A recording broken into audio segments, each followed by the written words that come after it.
Bocciati senza appello. I 5 siti indicati dal governo per ospitare in Veneto i profughi in arrivo in questi giorni sono stati giudicati non idonei da una commissione composta da dirigenti sanitari, sindaci e vigili del fuoco e oggi il prefetto di Venezia Domenico Cuttaia, incaricato di gestire l'accoglienza in regione, lo ha comunicato durante un vertice. Le basi militari e le caserme dismesse a Ceggia, Meolo e San Giorgio di Livenza nel Veneziano, Abano Terme nel Padovano e Codognè in provincia di Treviso non vanno bene.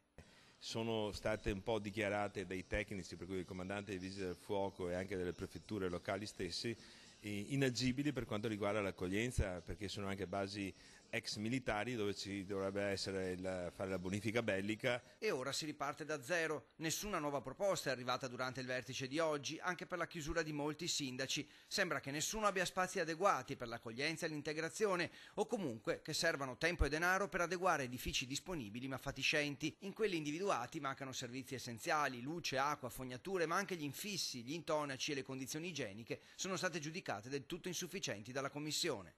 Non mi sembra che ci sia grande disponibilità da parte dei sindaci della provincia di Treviso, neppure della provincia di Treviso, per poter definire dei nuovi siti.